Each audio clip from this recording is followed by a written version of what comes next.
Assalamualaikum warahmatullahi wabarakatuh. Pada sore hari ini saya berkunjung ke salah satu studio yang dikelola oleh anak muda, anak milenial yang ada di Cirebon, yang saya lihat bahwa perkembangan pengelolaan channel YouTube-nya cukup dinamis, yaitu channel Bang Nigi, yang selalu memberikan informasi terkait tutorial-tutorial yang bisa membantu YouTuber-YouTuber pemula agar mereka bisa mudah mengembangkan channel YouTube-nya. Cakrawala Ilmu kali ini ingin menghadirkan sajian informasi yang bermanfaat khususnya bagi anak-anak milenial yang sedang menggeluti dunia YouTube. Menjadi seorang YouTuber memang tidak mudah, butuh banyak keterampilan yang harus kita siapkan. Untuk itu kita akan menggali, membuka ruang Cakrawala channel YouTube yang dikelola oleh Bang Nigi. Selamat menyaksikan liputannya, semoga bermanfaat untuk Anda semua.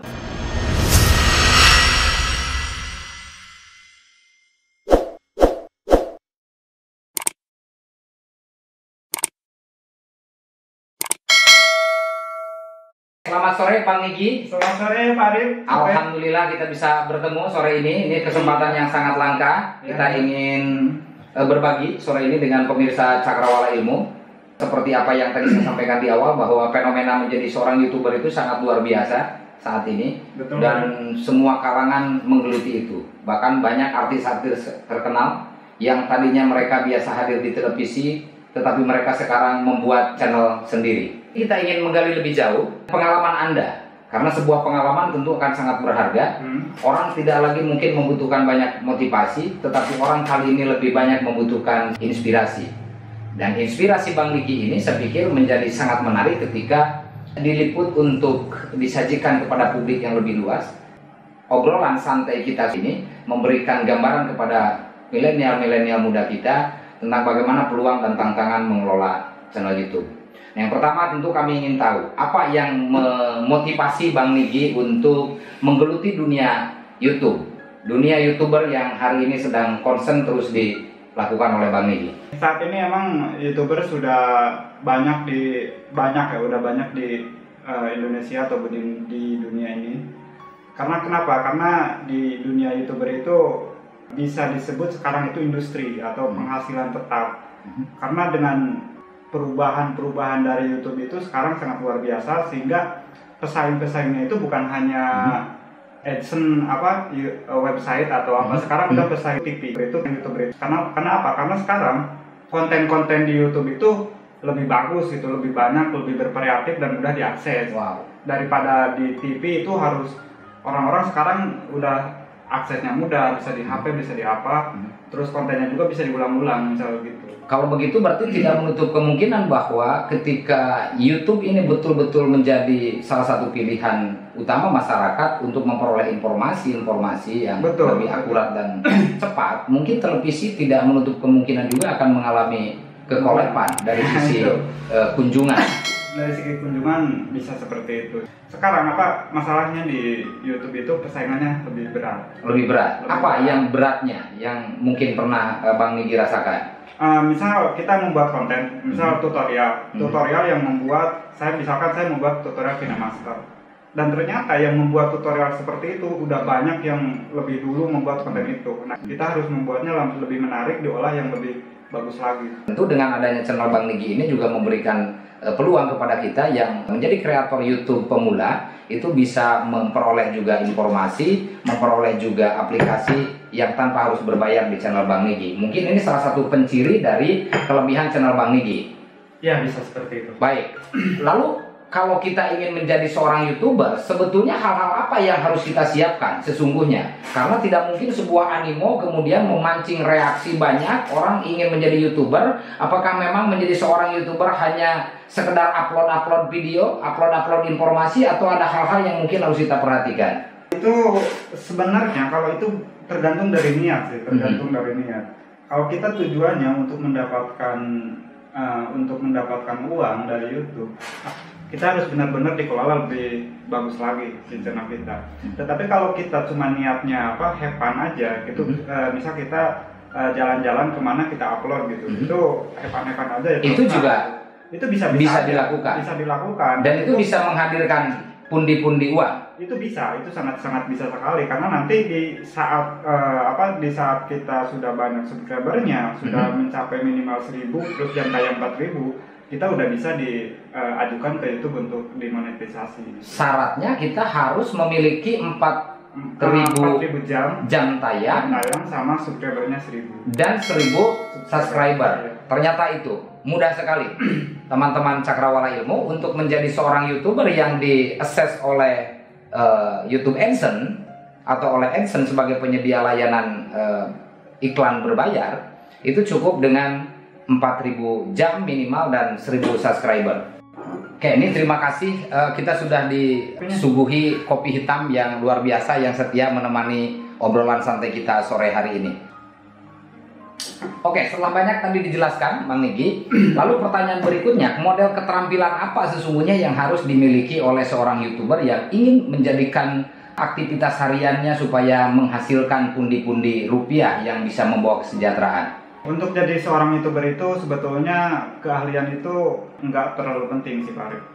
Nggak terlalu penting keahlian karena keahlian itu akan datang di saat sudah memulai gitu. Di saat sudah memulai yang penting punya kamera dan itu juga nggak terlalu bagus-bagus amat. Misal kita punya kamera biasa pakai HP Android gitu, kita bisa ngerekam aja udah cukup, kita upload ke YouTube. Nanti berikutnya paham gitu tuh, paham berarti yang harus dilakukan ini. Jadi nggak harus belajar dulu, nanti malah lama belajar untuk jadi seorang YouTuber, nggak mulai.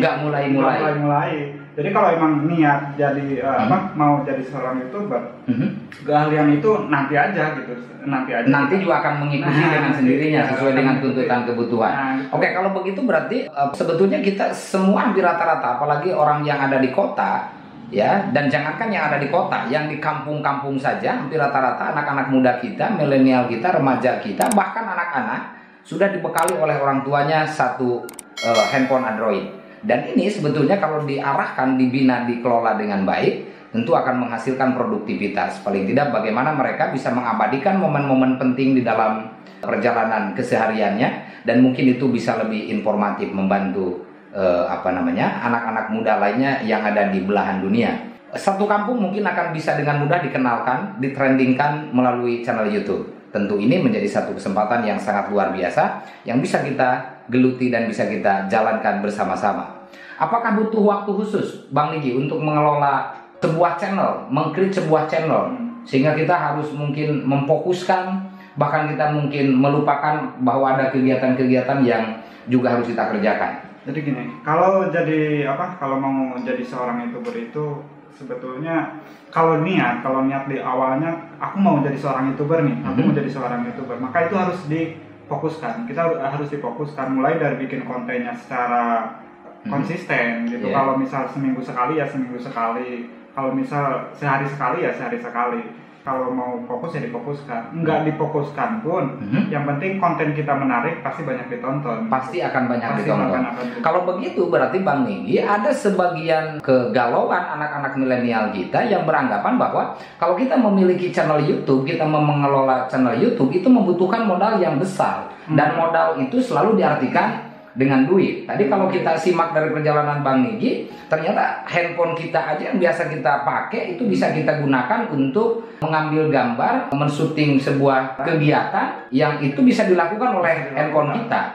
Artinya bisa jadi kemudian menjadi seorang YouTuber, teman-teman, kita tidak perlu repot-repot untuk menyiapkan berapa besar modal uang yang harus kita siapkan untuk menjadi seorang YouTuber. Karena pada dasarnya kita semua sudah punya handphone, tinggal bagaimana memfungsikan handphone itu agar memiliki nilai kegunaan selain untuk menerima telepon dan atau menghubungi orang yang akan kita hubungi. Nah, terus kalau mau mengupload video ke YouTube harus hati-hati karena video yang akan kita upload itu akan ditonton oleh seluruh dunia. Itu jangan sampai video yang tidak terlalu penting dan tidak ada nilai pendidikannya, tidak ada nilai penghiburannya itu nggak usah diupload sih sebetulnya. Kalau misal jalan-jalan, kita jalan-jalan ke tempat ini, di syuting lalu diupload. Nah itu kan ada nilai edukasi, misal orang lain yang tidak mengetahui tempat itu jadi tahu, terus ada hiburannya juga. Bahkan mungkin ketika ada kuliner-kuliner, tempat-tempat nongkrongan yang menarik, itu juga bisa lebih informatif ya, memberikan sajian informasi kepada pemirsa yang ada di YouTube yang ingin mengetahui, yang ingin lebih detail untuk berkunjung ke satu daerah, dan di daerah itu ada penciri khas apa yang bisa mereka nikmati di situ ya. Jadi memang luar biasa ini teman-teman.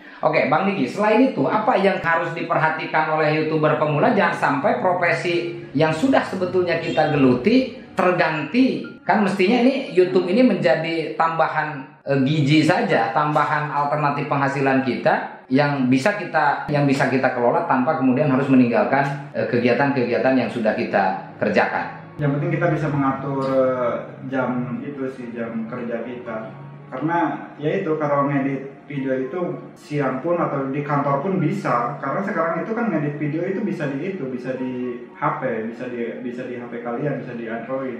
Nggak usah di komputer gitu, nggak usah di komputer. Jadi di saat misal di jam kantor lagi istirahat, kita bisa sekalian ngedit video gitu. Dan yang paling penting itu komunikatif. Komunikatif itu misal ada komentar-komentar dari penonton video kita, itu harus dijawab gitu. Dan itu jawabnya juga jangan simpel-simpel, misal gini-gini padahal ya tidak, tapi harus komunikatif. Harus komunikatif ya. Supaya si subscriber kita itu nyaman gitu tuh, enak di channel kita. Karena merasa dilayani. Nah, karena merasa dilayani itu yang paling penting. Dan satu lagi untuk jadi YouTuber pemula itu jangan mengemis di komentar. Jangan mengemis di komentar. Mengemis maksudnya gimana, Bang Niki?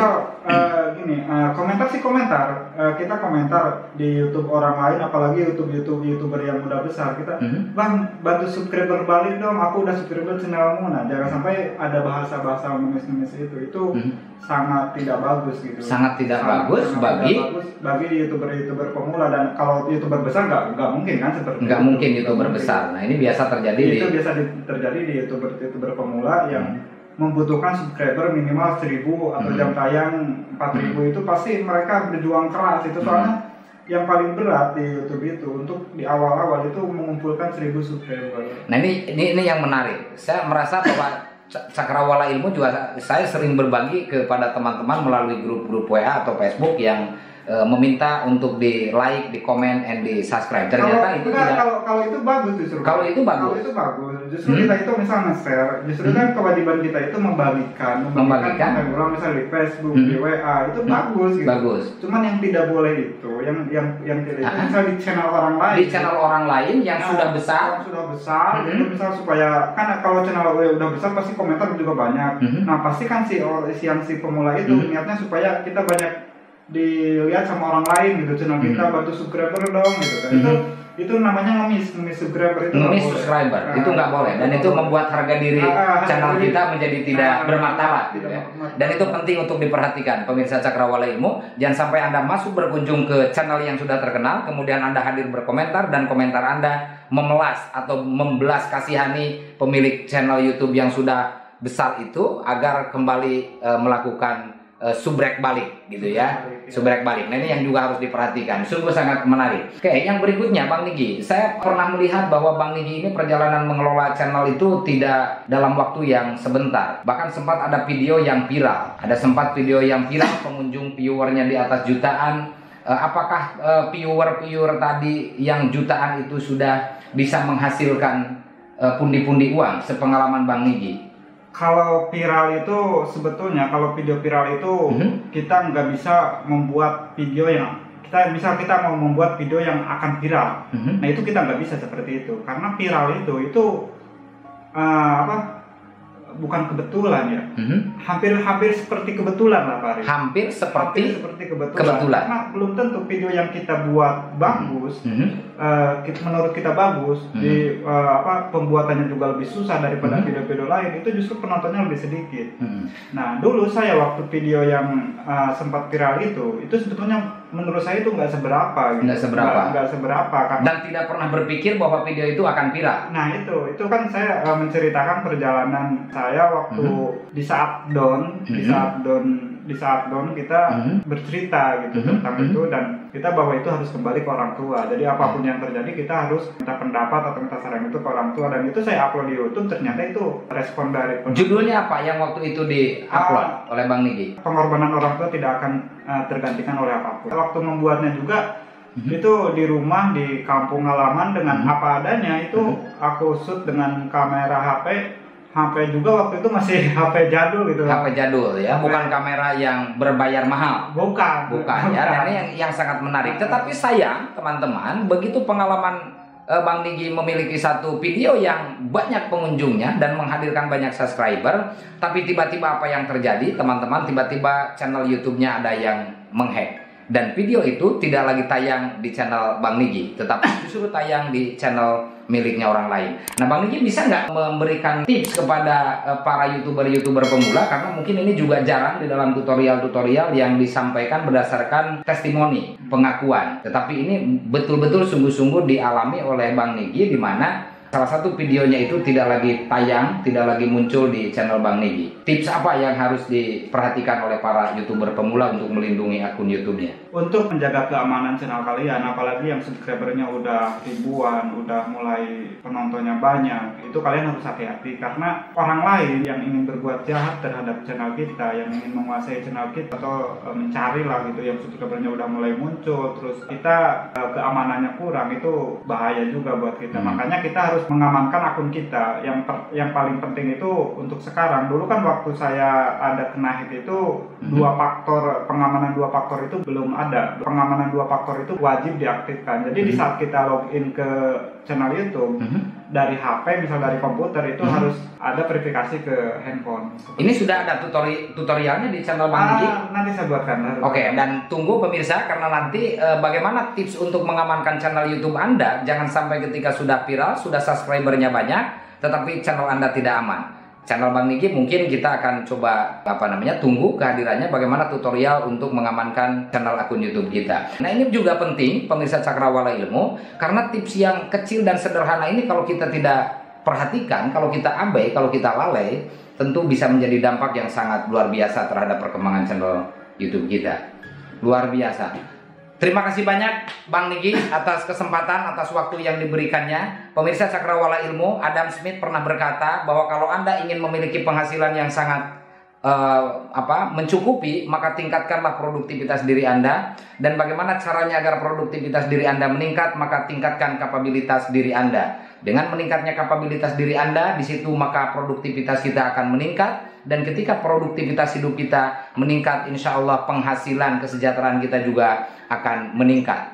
Mudah-mudahan dengan menjadi seorang YouTuber yang handal, yang memberikan kontribusi positif terhadap para pemirsa, sekaligus juga bisa meningkatkan kredibilitas diri kita, bangsa kita, negara kita di mata dunia. Terima kasih Anda sudah menyaksikan Small Talk ini, sudah mendengarkan dengan seksama obrolan santai kita bersama dengan Bang Nigi. Silakan Anda kunjungi channelnya, silakan Anda pelajari, Anda konsultasi bersama dengan Bang Nigi, terutama untuk Anda yang merasa masih menjadi YouTuber pemula seperti saya ini. Terima kasih, sampai berjumpa di video-video berikutnya. Cakrawala Ilmu membuka ruang cakrawala kehidupan. Terima kasih.